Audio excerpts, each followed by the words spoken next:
is going on, guys? Essential here. Welcome you guys back to my channel. We're here with Pink Lemonade. Say hello. Don't know why I've done that. Who knows? But we've got the Winter White shaker, guys. Today I'm going to be showing you guys how I make G Fuel. I like doing these videos every so often, and it seems we're coming into the new year and stuff. A lot of you guys might have got G Fuel for Christmas, and instead of you going back through my old videos and finding out how I make G Fuel, it's just good to make a fresh video and just basically refresh your minds, guys. So basically what you want to do is fill up the shaker to, I think it's between 12 and 16 ounces of water. So I'm just going to get the water now and I'll show you guys exactly how much I use. So this is exactly how much I use from the top, guys, okay? So this much here, which is it's about 12-13 ounces of water. Now, everyone asks, what is this bit for?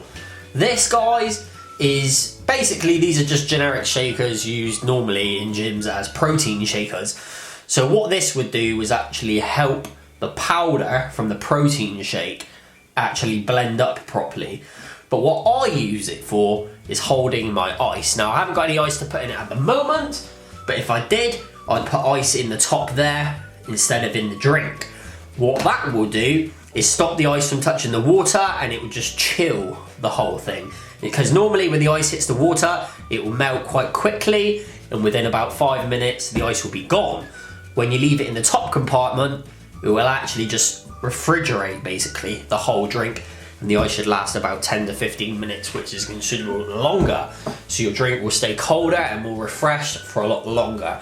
And when you take a sip, the ice will be right there, and the drink rushes past the ice, in turn, makes it colder. So that's my theory behind it, and that's why I do it that way. For some reason, this Winter White shaker, even though this has been in the dishwasher, has gone red. I do not know what is up with that. Poor design, I don't know. My Winter White shaker's gone red. How strange. So I'm feeling some Pink Lemonade. Now, guys, with the scoop, what you want to do. This is for a sports drinks bottle. I don't have one to hand for the minute, but you know what I mean. It's where you got the little tiny bottle, just like a normal Coke bottle or something like that. That is what that's for, guys, is for fitting in that spout. Now, you can actually squeeze this and pull the top off, and you can rip this right off. Okay, so I'm going to do that for the demonstration of this video, and just chuck that in the bin. So this is all you actually need. That is one scoop, not the other lot, otherwise you will not get 40 servings from this tub if you do it to the very top of the other scoop. You'll probably only get about maybe 32, 31, maybe 30. So you're missing out on about 10 scoops there, because every time you do it up to the very top of the next bit, that's like a quarter more. So, you know, technically every, like, say maybe 3 to 4 scoops that you're doing, you're actually having another one. So you're having too much, guys. Right. Now, also, when you get your packet, you will have one of these inside. And everyone's like, what are these and why are they in there? These guys are silica gel, and what they do is they just take out moisture. I like to leave them in there, just in case once I've opened it, moisture gets in there. Now, you don't have to, like, take it out, like, when you first get it. You can just leave it in there like I do, or you can just take it out. It's mainly there for packaging reasons, like from the factory, so it doesn't get moisture in there during transit and stuff like that, even though it's got the seal on the top. But I like to leave it in there, just in case I accidentally splashed a little bit in. This will hopefully dry it up. So I like to leave that in there, but that's just personal preference. You don't have to, guys. Now, I just flicked it everywhere. There is a ridge on the inside of this tub, okay? You probably won't be able to see it, but there is a little ridge in there.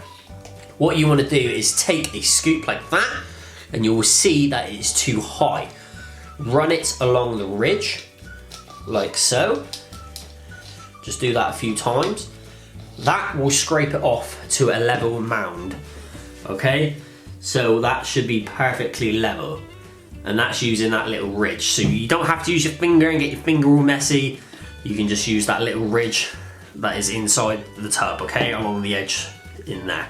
So pour that in, doesn't matter where it goes, as long as it goes in the shaker, doesn't matter if it goes all over the little divider in there or whatever.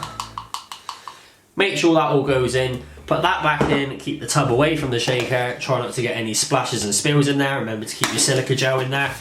Seal it up and just make sure you give it a good little tighten up. Guys, these will last months and months and months once open, alright? As long as you leave that silica gel, this is just powder, it will not go off, it will not go mouldy. People keep asking, once I've opened them, how long do they last? How quickly do I have to consume them? Guys, I've still got a tub back from April and it is perfectly fine. Honestly guys, once they're open, just keep the silica gel in there and it will be like a-okay. Nothing is gonna go wrong with it, so just stop being paranoid. Nothing's gonna happen. So, once it's gone in, now if you've got the packets have thicker granules in them, so they come out of the packets easier. I just wanted to clarify that now quickly before people say there's a difference between the packets and the tubs. The tub powder is a lot thinner, so they can fit more in the tub, and also because it's like easier to pick up with the scoop. But in the packet, if they put the fine powder in the packet, it's quite like it sticks to the packet and stuff, and when you pour it, it won't all come out because it sticks to the edges. So that's why they use bigger granules. I contacted them about that and asked them why it was like that, and that's the result what they gave me back. So that is the reason. Now, how to stop powder forming at the bottom? What you need to do, guys, is shake it for about 1 minute. Okay, just continuously for 1 minute, and then consume it within 10 minutes, 10 to 15 minutes, I'd say. 15 minutes as a maximum. Now, that's if you don't want to shake it anymore, because as soon as you finish shaking it for your first minute, powder will start forming back down the bottom. That's nothing to do with it being shit powder or whatever. It doesn't seem to fully dissolve, it's just the way it is, alright? I can't avoid that. That's just what it is. Now my phone's freaking going off. But there's nothing you can do with that, guys. Powder will fall back to the bottom and you'll end up with just like this murky water, pretty much water again, and then the powder on the bottom. So you just have to keep re-shaking it before you take a sip. And I suggest doing that if you've left it for over 10 to 15 minutes. Just give it a little shake before you take your sip, because like I said, powder will just go down to the bottom, guys, and you'll have to do it again. Just shake, shake, shake. So we're just going to try this. That's good. That's a perfect blend. Now, that looks like a lot of water, but it's not. And the way to tell that it's actually not, and it's like it's an illusion, because the shaker is actually like narrowed down, like in like a V shape. If you want your drink to last longer, and you want to do like say 1.5 scoops because you're going out and this isn't going to be enough to last you for a full day, what I suggest you do, this is a little trick that I do. Now, if you look at that, look at how much space I've got left now. Loads. I could fit a whole nother shake in there. So, what you do to achieve that, you leave the lid on, okay, and you fill it up to the top here. Okay, so don't take this lid off because water will go everywhere. So basically you're going to fill it right up, even into the lid. Then you use the little spout that comes on the shaker drink and you pour it into there. That's where that little thingy bit comes in hand, because you'll be able to pour it into the top there. So you pour that into the top there, shake it up, and when you turn it upside down, the drink should go all the way up to the top here. Now you'd be able to have 1.5, maybe 2 scoops in there, so you'd have 2 drinks worth in one shaker. So that's how you can get away.